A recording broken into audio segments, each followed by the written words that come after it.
जैसे मैंने काल भैरव को प्रकट करा था, तू किसी भैरव से कम नहीं है, तू किसी भैरव से कम नहीं है।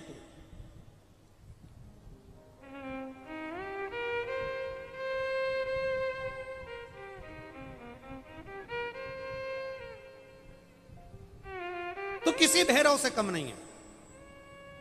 जा, मेरे प्रकट होने का कारण क्या है?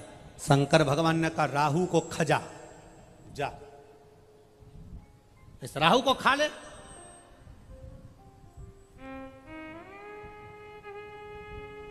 अब राहु तो भागा।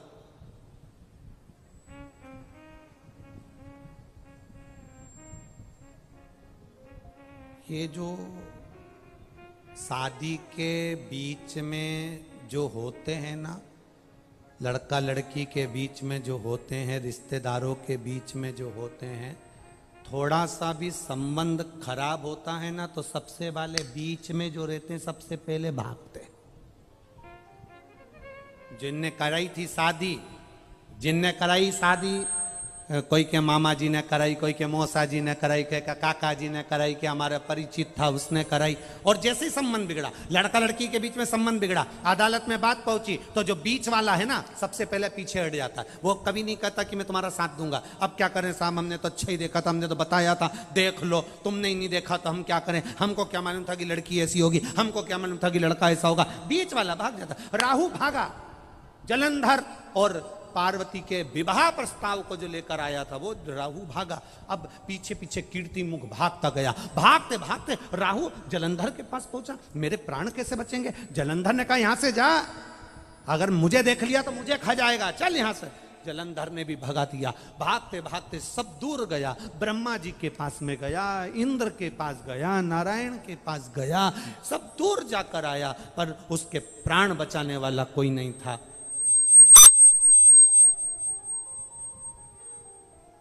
उसके प्राण बचाने वाला कोई नहीं था। भागते भागते भागते भागते आखिरी में उसने देख लिया कि कोई प्राण नहीं बचा रहा। तब शंकर जी के एक शिवालय में जाकर बैठ गया। हाथ में जल का पात्र भरने के लिए पात्र भी नहीं था, हाथ की अंजलि में सरोवर के जल को भरा। हाथ की अंजलि से भी जल नीचे गिरने लगा। अपने तन का वस्त्र लेकर उसको जल में भिगोकर देवाधिदेव महादेव को चढ़ाकर उनको प्रसन्न कर रहा था।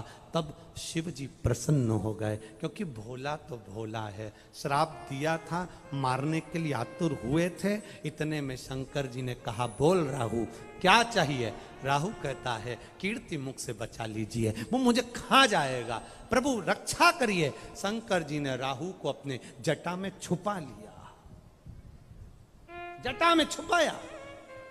जब जटा में छुपाया इतनी देर में कीर्ति मुख आया। कीर्ति मुख ने कहा भोलेनाथ राहु तुम्हारी जटा में छुपा है, उसको मुझे खाना है, बाहर निकालो। शंकर भगवान कहते हैं अब उसे मत खा, मुझे प्रकट करा था राहु को खाने के लिए, भूख लग रही है, मैं किसको खाऊं? शंकर भगवान ने कहा तू मेरा गण है, एक काम कर, भूख लग रही है तू अपने आप को खा जा। कीर्ति मुख ने अपने हाथ पांव शरीर खाना चालू कर दिया। खाते खाते कीर्ति मुख पूरे शरीर को खा गया, केवल मुख मुख बचा।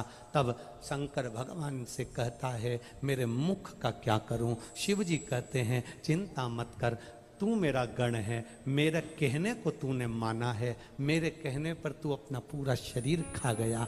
तेरा ये मुख काल भैरव का एक स्वरूप कीर्ति मुख के नाम से रहेगा।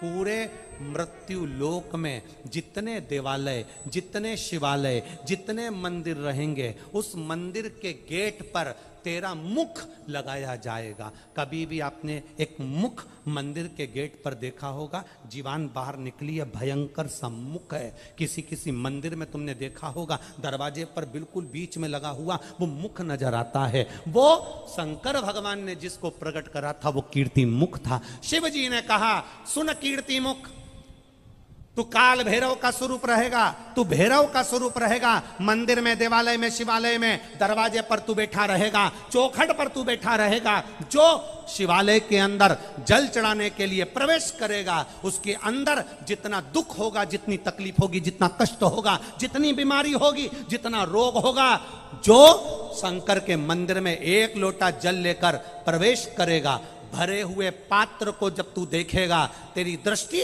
उस पात्र पर पड़ेगी, और जो अंदर प्रवेश करेगा उसको कितनी भी बड़ी बीमारी हो, उसको तुझे खा जाना है, उस बीमारी को तुझे निगल जाना है। बस कीर्ति मुख का काम इतना है कि जल चढ़ाने वाले के दुख को, जल चढ़ाने वाले की तकलीफ को, जल चढ़ाने वाले की बीमारी को कीर्ति मुख उसको निगल जाता है, कीर्ति मुख उसको खा जाता है, उस बीमारी को समाप्त कर दे।